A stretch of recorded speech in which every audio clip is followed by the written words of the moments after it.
Welcome to Strip Cover Lit, where we squeeze the bigger picture out of literature. I'm Adrian Fort, and we're here for a brand new tag. This tag is the 52 Nifty Bookish Qs, in which we go through 52 questions, one by one.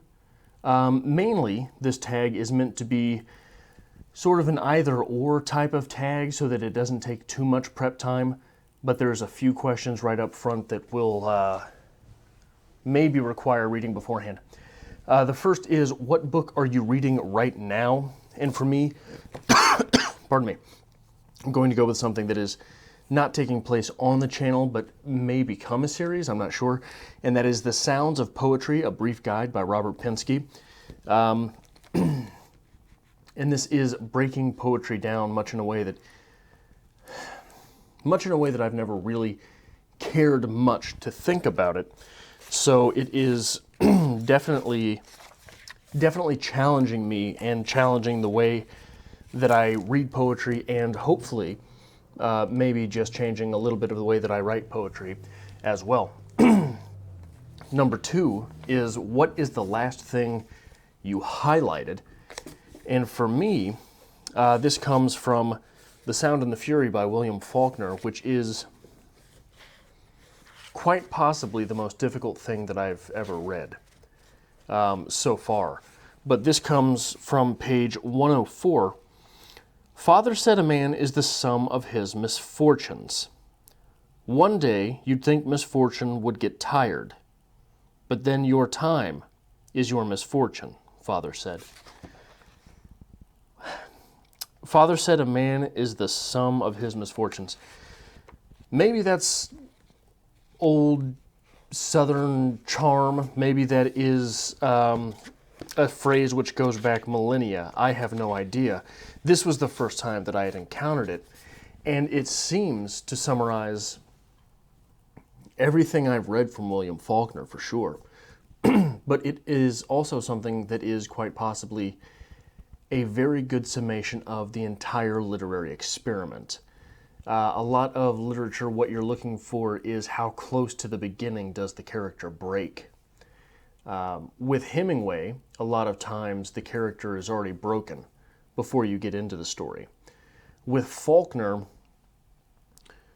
his characters seem to be on this strange precipice that is having accepted the break without necessarily having gone through it. And we just slowly whittle around until we plummet straight off the cliff. And that's the best way I can really describe my experiences, however, with Faulkner. Or anyway, my experiences anyway with Faulkner. And the third question is, what do you plan to read next? And again, I'm going to go with something that is taking place off camera, off the channel, but might find its way onto the channel. I'm considering doing a continuing series of books about writing. So let me know in the comments if that is something that you think you'd be interested in seeing, or if maybe it is something that you think would be beneficial. It's going to benefit me for sure, especially because I've been away from the educational setting on writing for so long. But to steal that phrase, On Writing by Stephen King.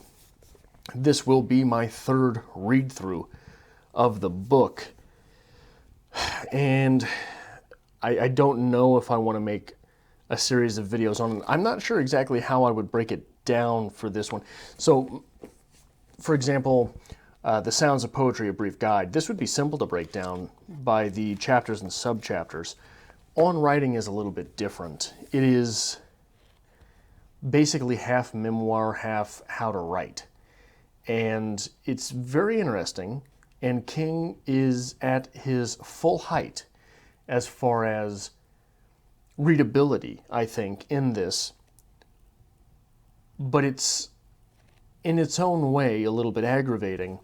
If I remember correctly, so the whole time you're reading the autobiographical part, you want to hear him about writing, and then the whole time you're reading him about writing, you kind of miss the autobiographical part. So it's a very layman's term schizophrenic. That's not the actual word, that how you use the actual word schizophrenic, but very layman's type of schizophrenic read.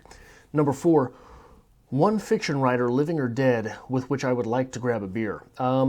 The easy answer, the obvious answer for me would be Ernest Hemingway. I'm going to subvert that expectation and go with T.C. Boyle. T.C. Boyle is an eccentric in the least, and brilliant at best. But I think that to grab a beer with T.C. Boyle would be something that you would be able to tell that story to anyone, even if they don't know T.C. Boyle. I think if you were to grab a beer with Hemingway, you would have to be speaking to people who know who Hemingway is in order to make that an interesting story. Not so with T.C. Boyle. I think that cat's off the wall. One nonfiction writer, living or dead, with which I would like to grab a beer. And for the last question and the next question, I'm trying my best to subvert expectations. But here I simply cannot. Christopher Hitchens is the nonfiction writer, living or dead, with which I would love to grab a beer. And there's no other real answer for me. Sam Harris would be dull. Daniel Dennett would probably be 1 or 2 beers in and he's wasted. Christopher Dawkins, I think would, or Richard Dawkins, I think would be aggravating to grab a beer with. Walter Isaacson, I doubt would be all that colorful. But Hitchens, if you were able to grab a personal beer, one-on-one, with the Hitch, I think you'd have to do it no matter who you are. One poet, living or dead. This is number 6. One poet, living or dead, with which I would like to grab a beer. And obviously, the obvious answer for me would be Bukowski, but that is not the answer with which I'm going to go. Ezra Pound. I would like to know, with Ezra Pound, how much of that eccentricity is real, and how much was him giving himself a license because he was an artist. If it's the latter, I'm almost willing to look the other way for some things. But if it is the former, that he was just that guy, as far as disconnected and divorced as I try to leave literature from the writer, for me, Ezra Pound might push it over the edge, especially because there's only a few things from Ezra Pound that I've been impressed with. I think that his persona is very impressive. I think that the ideas that he expressed are very impressive. And I think that the hold that he had over that expatriate community was very impressive. But as far as his literature itself, I'm not all that enamored. Number 7, one booktuber with which I would like to grab a beer. Amina from Mina Reads. Something tells me that if you were to get her sauced, she would just be a ball of fire. There are different types of people who get different types of drunk, but something tells me that she would be pure rage. She would be the drunk that got in every fight that she could. And so for pure entertainment value, that would be the answer. Number 8, here's the beginning of a great run of either ors. Number 8, Emily Dickinson or Edgar Allan Poe. For me, the answer is obvious, and it is Emily Dickinson. I wonder how prevalent that answer will be throughout the booktube community. I think that many people who are less versed in poetry will absolutely know Edgar Allan Poe and may just opt out there. But for me, the depth, the quality, and the great expanse, which is the canon of Emily Dickinson, is impossible for other writers to overcome. I don't know that I would put any poet, and this is obviously because I'm a fan, but if you were to say breadth of poetry, expanse of topics, I don't know that you can put many poets neck to neck with Emily Dickinson.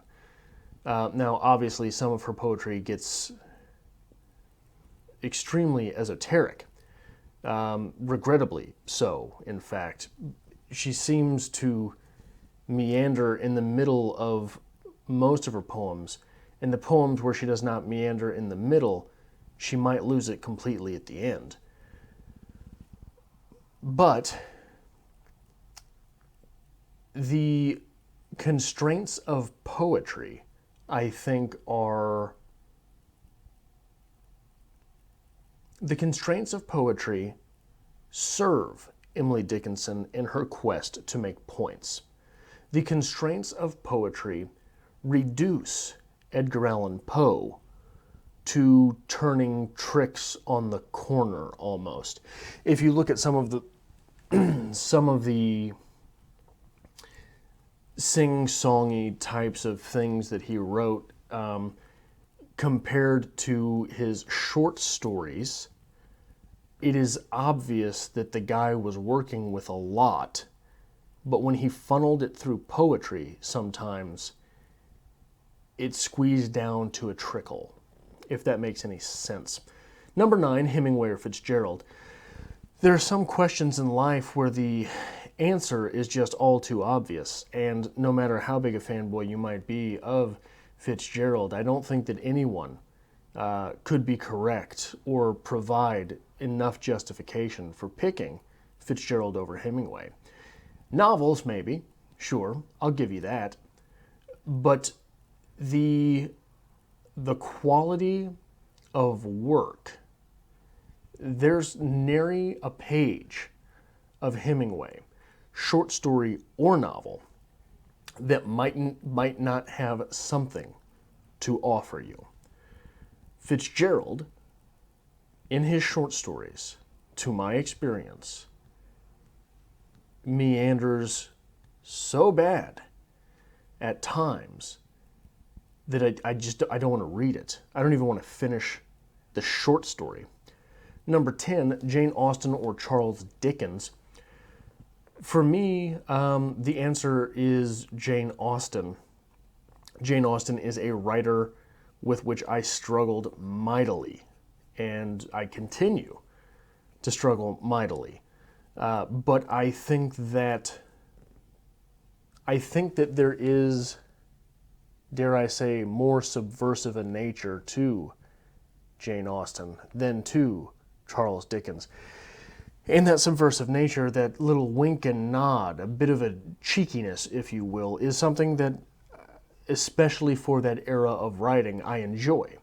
And the characters which she built were characters who might have been dry to themselves, but are more entertaining to the reader than they would be in real life, I think. Number 11, Sam Harris or Christopher Hitchens. Again, I have to go with Christopher Hitchens. Sam Harris's writing is very clear and very concise, very to the point. Sam Harris's writing reads almost like an instruction manual, which is harder to pull off, I think, than one might get credit for. But Hitchens, even in his digressions, offers you something to think about. And everything that I've read from Hitchens, I will not say that Hitchens is the greatest writer. I would never make that claim. But I don't think that it would be possible from all that I've read from Hitchens to step away from a Christopher Hitchens piece, not chewing on something. Number 12, Stephen King or Michael Crichton. This is difficult for me to say, mainly because I have not read Michael Crichton in ages. But I'm no Stephen King fan. And I do enjoy many, if not all, of the ideas that I have seen Michael Crichton play with. All of those things that he puts on paper that came from that The guy was brilliant. He was a medical doctor, but just brilliant. All of the things that I have seen him turn the engine and let that thing run are just mind-blowing. Like, where do you get these ideas? Stephen King, you know where he got those ideas. A 12-pack, and there might have been a couple spoons involved. But he is an incredibly readable writer. Like I said earlier, he's someone that it is easy to start turning pages for. Just pop, pop, pop, pop, pop. Michael Crichton, from memory, is not quite so simple. Number 13, Bret Easton Ellis or Chuck Palahniuk. Some of you might gasp, knowing how highly in esteem I hold Fight Club, but I prefer Bret Easton Ellis. When you're talking about works beyond the one for Bret Easton Ellis being American Psycho, the one for Chuck Palahniuk being Fight Club, everything that I've read from Bret Easton Ellis seems to be an exploration of character. That is literary fiction. And he's good at it. He's good at creating a world, creating real people. Chuck Palahniuk, not so much. There seems to be a point in almost every Chuck Palahniuk novel where you can visualize him going to town at the computer and then sitting back and going, well, I've got to finish it. I might as well piss some people off. What egregious little thing can I put in here? And that is the type of carnival trick that gets old after the first time you see it, right? The bearded lady comes out, and it's a novelty for 15 seconds. Even Fight Club suffers from that, and even Fight Club suffers from a poor ending, and even Fight Club suffers from the fact that Palahniuk seemed to grab too many elements out of the air, throw them in the stew, and sort of hopes it comes out. But with Fight Club, enough of them are fully cooked that the entirety of the novel feels like a meal. Bret Easton Ellis, though troubling in many of the things he talks about, many of the people that he explores, he's exploring real people, and he is taking a world that may or may not exist and completely exploiting it, which is something that Palahniuk simply does not do. 14, Kurt Vonnegut or John Green. This may seem a strange pairing, but I think it's there. Kurt Vonnegut, for me, is the correct answer, even though I have gotten aggravated in the least at every Kurt Vonnegut novel that I've read at points. John Green is awful. 15, Shakespeare's poems or plays. So, for me, it's the poems. For me, I agree very much with Josh from Literary Gladiators that when you're speaking about Shakespeare's plays, you're really talking about scenes, and you're really talking about monologues. There are exceptions, but I've talked a lot of times during this tag so far about meandering texts. Shakespeare grabs things from nowhere and peppers them in. There are some meandering Shakespeare plays that just, you have to wonder, where did these things come from and why are they here? Shakespeare was the original Stephen King. He lost the ability to be edited and did whatever he wanted. Many times this turned out to be great, unlike Stephen King, but still, it happened. 15, 16. Adrian Fort or Dalton Gentry. Again, sometimes in life the answer is just completely obvious. 17. Cormac McCarthy or J.K. Rowling. This is one that hurts me. It hurts me to make a false choice between eating a sandwich of glass and eating a sandwich of rusty nails. They're both bad. Very bad. I would choose, if I had to take a course examining every novel from a writer, I would choose Cormac McCarthy. Absolutely. I don't know that I could ever make my way through the first Harry Potter book again, or the second, or the third, or the fourth, or the fifth, or the sixth. I think we're on the seventh. I don't remember how many there are. I don't want to read page 1 of this novel that I'm reading currently in the Harry Potter series again, either. So yeah, 17 I would have to go with Cormac McCarthy, and there are enough people who I sort of respect, and I respect their opinions, that say Cormac McCarthy has something great to offer. And albeit I've only read The Road, but I don't see any hint of that in The Road. I don't see any hint or promise that there's anything worth reading from the person in that novel. Still, I would choose Cormac McCarthy over J.K. Rowling. Welcome to Strip Cover Lit, where we squeeze the bigger picture out of literature. Whoa. That's not what we're doing. That is not what we're doing. We are apologizing for the weird jump cut. I had to go to work, and I had to go to work for 10 and a half hours, and now I am back on a new calendar day because I work overnights. So we are going to get back, and by the way, I'm back to do this tag after a 10 and a half hour shift, so I am open to a sponsorship from Red Bull if anyone's watching. No? No? Okay. Monster?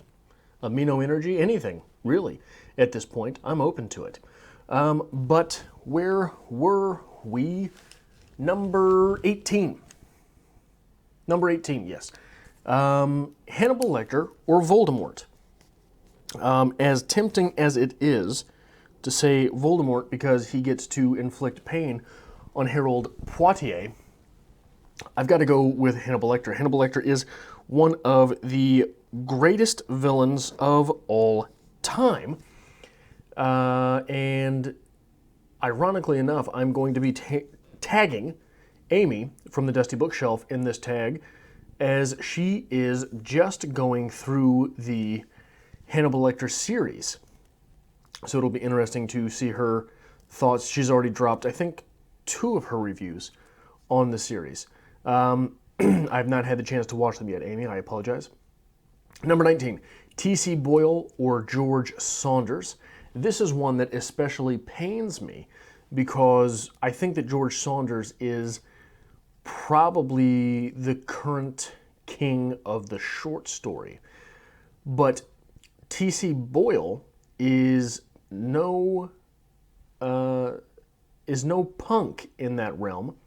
And T.C. Boyle's novels are good, at least interesting. While and whereas I have picked up Lincoln in the Bardo probably 500 times and never been able to read the thing. I don't know why. It's not really the form, I don't think, because it's very experimental in that aspect. But I just can't do it. I'm not interested. I've even tried the thing where you pick it up and you flip halfway through the novel and try and get into it there. Can't do it. Can't do it. Don't know why. But George Saunders or T.C. Boyle, I might have to pick T.C. Boyle. And that says a lot considering the love that I have shown for George Saunders on this channel. 20, good writing or a good story. I think this is an incredibly telling question. For me, it is going to have to be good writing. I've struggled through enough stories that are good but written terribly. And I struggle, and I struggle, and I struggle mightily. But if there is something which is well written, but it doesn't really go anyplace, I kind of enjoy it. To my readerhood, it's sort of like having candy, I think. There's something sweet there the whole time that I can have fun with. While and whereas, so jumping back to earlier in this tag, bad writing but good story, maybe Michael Crichton, you know. Not the easiest, not the most fun to read, but there's so much going on in a Michael Crichton novel that it's impossible not to find yourself taken aback. 21, YA or children's lit. I'm going to have to side with children's lit here. It is always fun to read, for example, what is it? 3 little monkeys jumping on the bed, 5 little monkeys jumping on the bed. I can't remember the number, but monkeys jumping on the bed. And try to apply Marxist theory to it. Try to apply queer theory, feminist theory to that text. Those are always fun things, while and whereas YA is often clunky and unencumbered. You can't bend it to the will of very many theories because it's so edgy and it's so angsty and et cetera, et cetera. Once in a while you've got one that you can throw something in there like that, but I will side with children's lit for this. 22, irony or humor. Again, one that tears at my very soul, but I'm going to have to go with irony because there is a dry sense of humor in most irony, but it is something that you have to work for. It is something which you have to be educated to. It is something that is dependent on you to pick up. And I think that there is, while there's a lot of work in that, I think that there is perhaps more joy to be had there. 23, sci-fi or horror. I'm not really much for horror. I think I will have to side with sci-fi. That said, I'm not the most well-read on sci-fi either. 24, fantasy or nonfiction. I think that this is a question that's going to give a lot of people more pause than it's going to give me. I don't read fantasy very much at all. Nonfiction is definitely what I would choose. If you can have a good biography over an interesting person, that is worth its weight in gold. While and whereas none of the fantasy that I've ever really read has taken my imagination in the same way as a tale from real life, such as Einstein's biography, or I've got one, Jesse James' Last Rebel of the Civil War. Just a very interesting read. 25, rather find a new favorite contemporary writer or a new favorite old-time great. For me, this would be old-time great. If I could pick up Ford Madox Ford, whom I've never read, and fall in love, that would be, I think, much more pleasing for me than to pick up, what's that, Sarah J. Maas, I think, is one of these writers that everyone seems in love with these days. Especially because with the scope of someone's canon, it is more possible, I think, to gain a greater appreciation for what it was that artist accomplished, that writer as the artist accomplished. Whereas Sarah J. Maas, I hope that's a real name, and I'm not making that up, who is still writing things, may come out with something that completely falls out of her canon, and just change, not necessarily that's a bad thing, but changes things in the way you have to look at it when you thought you had a good theory going for something, for some thread running through her works. 26, sonnet or haiku. Personally, I have to go with the haiku. Sonnets are impressive. Sonnets, when well done, are a joy, but a really good haiku is irreplaceable because it is the condensed milk version of something profound. Pardon me, I don't know why I'm having these problems. 27, Sestina or Villanelle. Again, Sestinas are incredibly impressive when done well, but when a Villanelle is done well, it is super memorable, and it is something that is incredibly impressive. If you can pull off a Villanelle without it feeling predictable, as ironic perhaps as that sounds, then you've really done something with your work. Especially if you have done an actual Villanelle and not one of these bastardizations.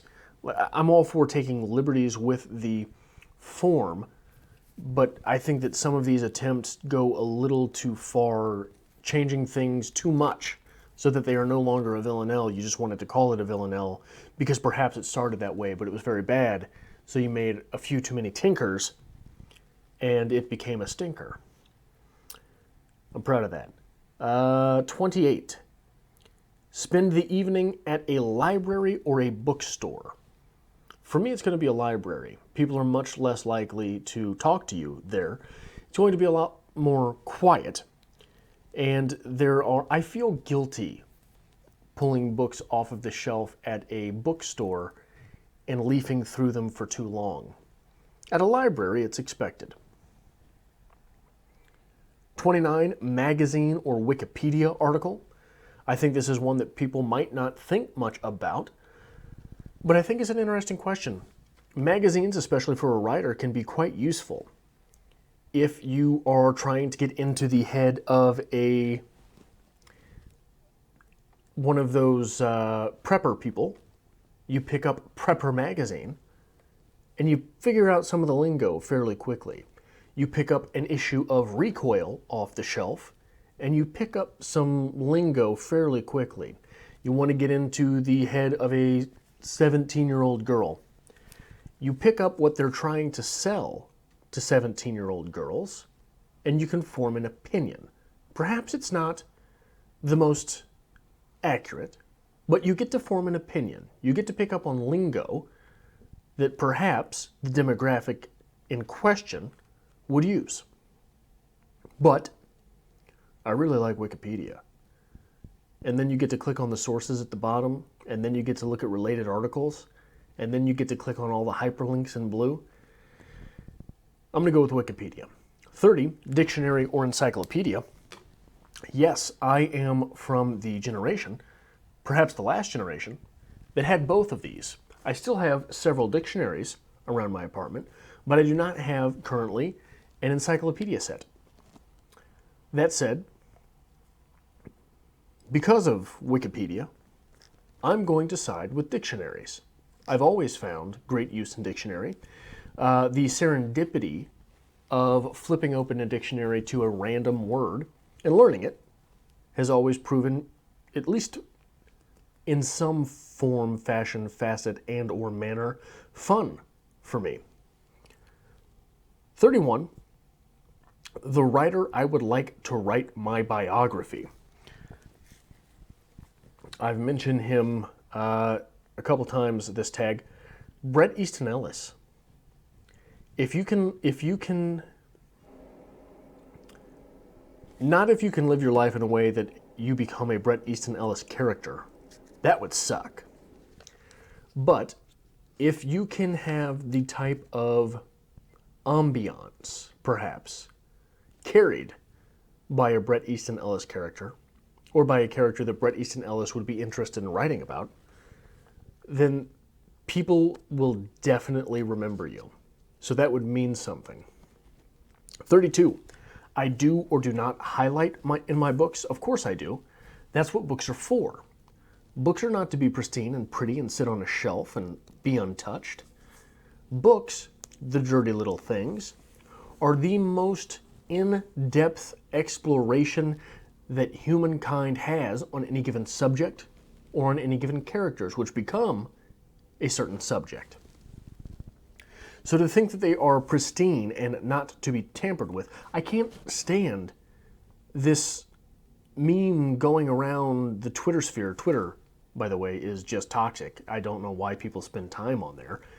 But this meme going around that dog-earing pages in books makes you a bad person. Being a bad person makes you a bad person.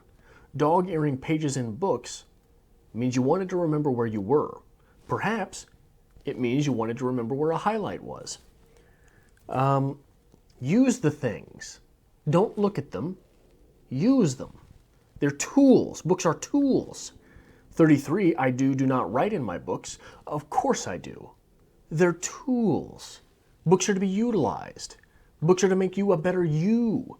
Books are to make you a better you tomorrow than you were today. And if you happen to come back to that book the day after, you'll be better then, too, for remembering the things that you wrote and thought in the books. Getting all worked up. 33 questions into this thing. Where am I? 34. Earliest memory of a library.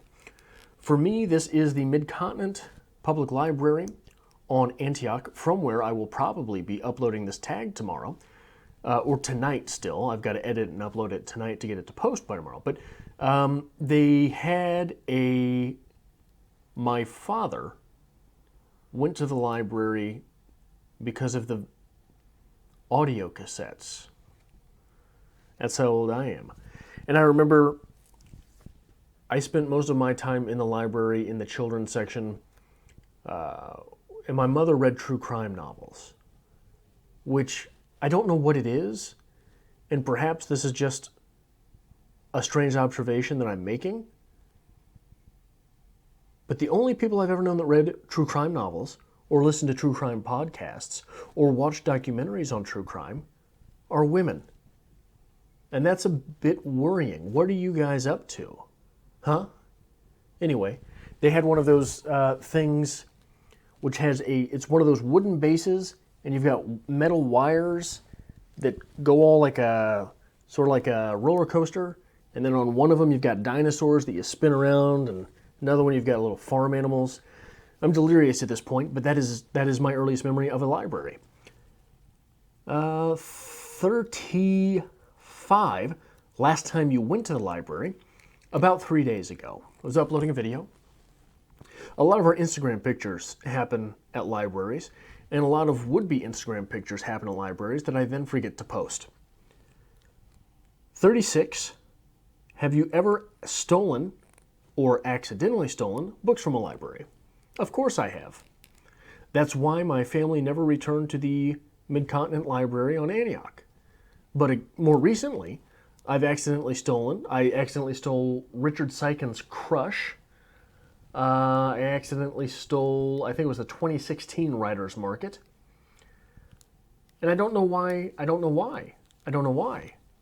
know I'm going back to the library. Now I just can't rent books from there. 37, ballpark, how many books do you own? I recently did a BookTube discussion video where I think I own around 500 books. But in that BookTube discussion video, I discussed where is the stopping point, which I'm still wondering. 38, how many books do you think would make for a reasonable personal library? The conclusion I reached in that video was that for where I'm living now, 500.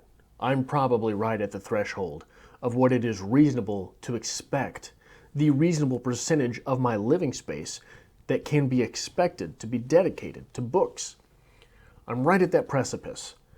So I've got to figure things out. But on a life scale, I don't think 1,000 is too many if you've found a place. If you found a place where you've got the space and you've got the time to live there for a little bit. 39. So there's Sense and Sensibilities and Sea Monsters, Pride and Prejudice and Zombies, etc. How do you feel about this phenomenon? I'm for it. I had a Jane Austen class as an undergraduate, and I was actually pleasantly surprised. One of our assignments was to take one of these rip-offs or spoofs or a board game that's been based on Jane Austen's work and read the original and read the spoof or play the game or whatever, and just sort of compare the experience. And I was sort of pleasantly surprised. I read Sensibility and Sense and Sensibility and Sense and Sensibility and Sea Monsters. And while there's no real literary value to Sense and Sensibility and Sea Monsters, it was fun. And it was mainly fun in having had reference to Sense and Sensibility. So I think that any of this that is building on the experience of the original text is worth having if you're a fan, right? I'm not against it. And I would like to see, honestly, more diversity in that field. A lot of it seems to be, well, obviously, I think they redid all of Jane Austen's novels, but a lot of it, I don't know what that noise was, but a lot of those novels seem to be centered around writers from the same time as Jane Austen, unless I'm mistaken. Unless I saw a weird corner of that market. But yeah, I think that it was an interesting turn in the literature, something fun to pop up, and I bet more people ended up reading Jane Austen in light of those events than would have ever read Jane Austen to begin with. And I read one of those books, despite the fact that I never would have read one to begin with. So anything that gets people reading more and exposed to things of great literary value, such as Jane Austen, I'm for. I'm behind it. 40, horror trope that you would like to see get more love. Where in the hell are the werewolves? Werewolves would be terrifying. That would be awful for werewolves to be running around, because you're never safe from them. They're super fast, very powerful, huge. They gore you. I mean, that would be a terrible way to die. Have you ever seen Animal Planet, one of these things where a lion hunts down a small animal? It's alive halfway through being eaten. So too would you be. And not in the zombie sense where, well, you should have worn your Nikes today. You'd have gotten away. You've got no chance with a werewolf. Terrifying, simply terrifying. I don't understand why there's not more werewolf stuff. 41, something that you think gets underutilized in sci-fi. And maybe I'm wrong, but war.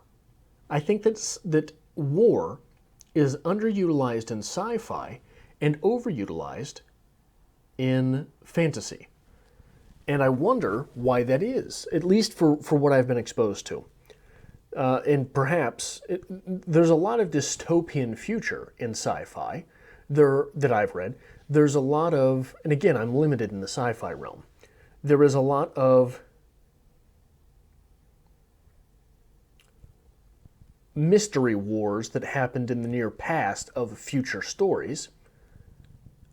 But I wonder if part of that is this great question around how it is that we will be killing each other tomorrow. The Great War, World War I, was called the Great War because of the destruction, because of the unimaginable slaughter that it was. And then World War II came around, and we got a lot better at it.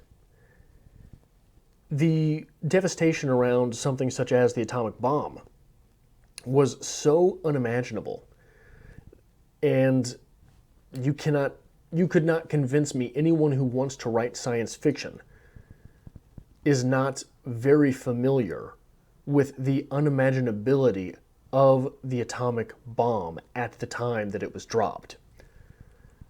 So anyone that's familiar with that story would almost have to fret to be charged with imagining what those weapons will be tomorrow. What is realistic? What are the options with which we will have to slaughter each other in some future war? That has to make someone who's daring enough to write sci-fi nervous to guess at. 42. Flash fiction, form and format of literature, or It's just a short story, dummy. I think that it is, in fact, its own form of literature. Perhaps it should be a designation under the criteria of short story, much in the way that haikus and sonnets are both forms of poetry. Maybe there is some other classification that could be made for longer short stories other than just short story, because I do think that they are different. I do think that flash fiction absolutely happens with more suddenness, happens with a sense of urgency, happens in a way that is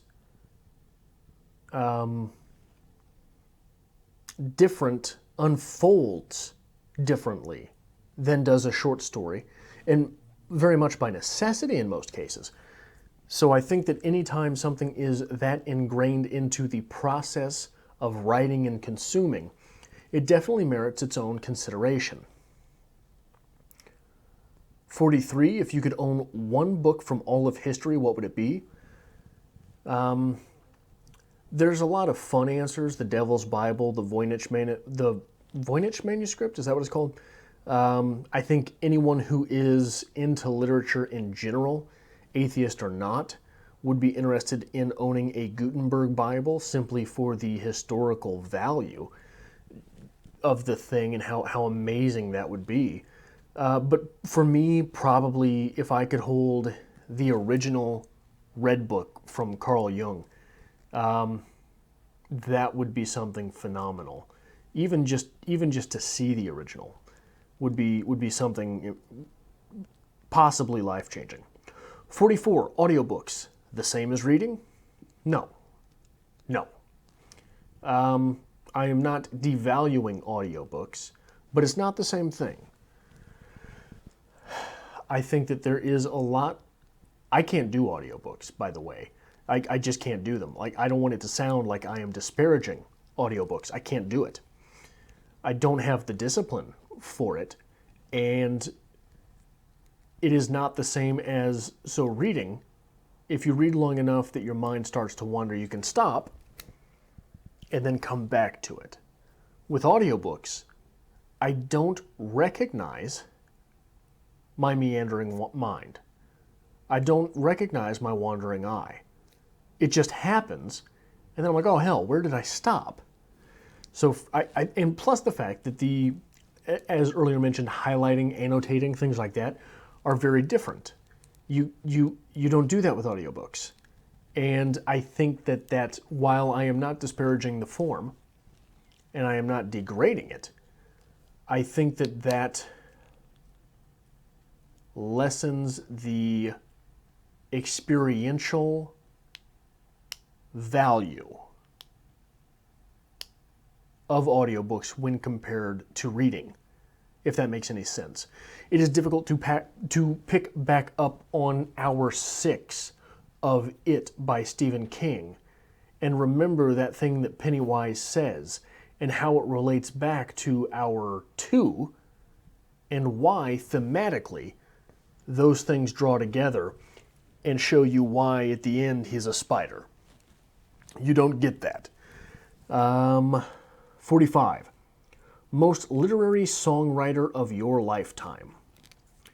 I'm going to give 2 answers and one answer that is sort of embarrassing. The 2 real answers. For me, Freddie Mercury and Chris Cornell.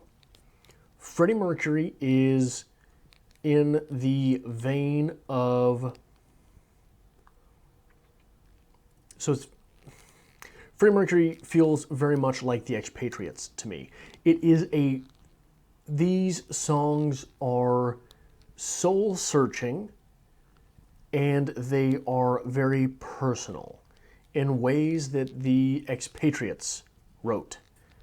Whereas Chris Cornell feels to me a lot like Emily Dickinson. Something a little more esoteric, something that is highly stylized, and something that breaks boundaries. The embarrassing answer, that Amy Winehouse had some incredibly soul-searching songs, I think. And maybe I'm reading too much into that. Maybe, I don't know. I really think it's there. I think if you sit down and you listen to Amy Winehouse, I think that there is artistry in the songwriting there. I don't know enough about Amy Winehouse to know if she wrote her songs. Amy Winehouse was around in a time where a lot of artists don't write their songs. But still, I think that there is a lot. I think there's a lot there in her lyrics. 46. What writer embarrasses you the most that you haven't read them? For me, it's Nietzsche. I cannot tell you how many times I have sat down to read Thus Spake Zarathustra. Can't do it. Can't do it. Don't know why. I've definitely read things that are more pretentious. I've definitely read things that are more poorly written. I don't know why. I can't do it. And I have not tried anywhere near as hard with any of his other works to read them. But definitely Nietzsche. 47, what writer embarrasses you because you've read too much from them? J.K. Rowling.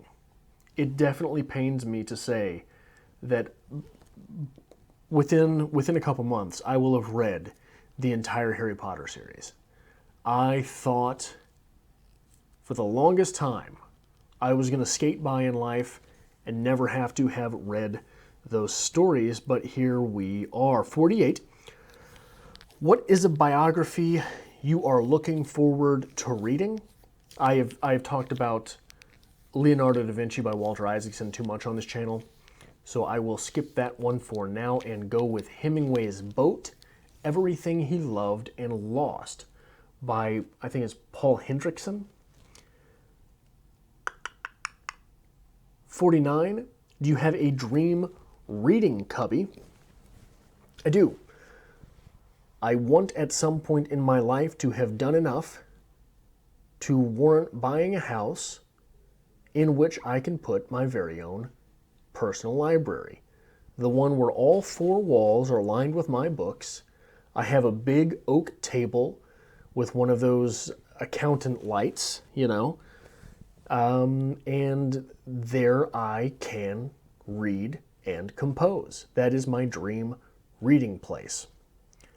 50, last literary phenomenon that really got your gears grinding. I don't understand the Rupi Kaur poetry. This honey, milk and honey and bees and milk and bee honey. I don't understand it. I don't understand it. I've tried so hard. I really have. I really, really have. I did not take that in a flippant manner. When a poetry craze starts, someone such as myself, who values poetry like I do, has to give it the time of day, has to sit down and try and figure it out. I don't think there's anything there to figure out. And there is so if you're not subscribed to Blue's chapter and verse, you need to. And during the 12 Days of Litmus in 2018, he went through and did a really beautiful breakdown of all the things that I could never verbalize because I was too angry about why that poetry doesn't work. Anyway, 51. What was the last piece of literature that changed the way you read? For me, it's As I Lay Dying. As I Lay Dying changes the way I read every time I read it. And it is one of those things that resets you, I think, as a reader and makes you really take a step back and wonder what the hell you've been wasting your time with in a lot of these other books. But it also, every time I read it, refocuses me on character and the observation. So if it's third-person narrator, you get the character. But As I Lay Dying is first-person narrator. So you're getting the character through a character. So how is it that Ants sees his sons? How is it that Cash sees Jewel? How is it that Jewel sees cash? And you get these wonderful little moments where you understand how pristine someone's vision can be of someone they know that intimately. And it's just, the whole thing is just wonderful. And finally, 52. What booktuber have you been watching the most recently? And I have been getting lost in Rashmika Likes Books and The Other Winchester recently. And those are both great channels that I think everyone should go to, subscribe to, watch, and get lost in. And here I am going to go forth by tagging people. I tag Steve Donahue, of course, because one does not simply create a tag. They must tag Steve Donahue. Amy from the Dusty Bookshelf, again, talked to us about Hannibal Lecter. Monsey's Manifesto, because, so in booktube culture, it's sort of assumed when you've known a booktuber long enough that you are tagged in any tag they might do and or especially create. Monsey says not so. And I believe I'm quoting here. Monsey says, I deserve name recognition, bitch. So, Monsey, there you go.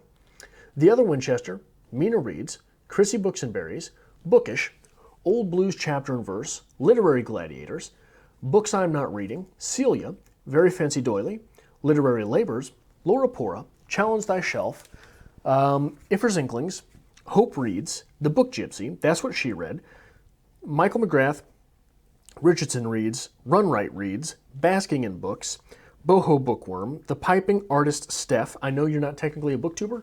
I would like to see you do this tag. It would be interesting, I think. Just One Reader, Jay Shea, Harriet Rose, Craving Books. You're back. You'd better do this. Jess Reads Books, Bald Book Geek, Nashwa S. I hope I am saying that right. You are more than welcome to yell at me in the comment section. Rashmika Likes Books, Austen Land, and The Return Cart. So that is all of the. That's a lot of footage to be putting onto a tag. But hopefully you got this far, and hopefully so did the people that I tagged. So hit like if you did stay this long. If nothing else than to celebrate that you've been here this whole time. And be sure that if you are not a creator, that you let me know the answers to some of these questions for yourself in the comments section. And if you are a creator and you're watching this and I didn't tag you, go ahead and do it anyway.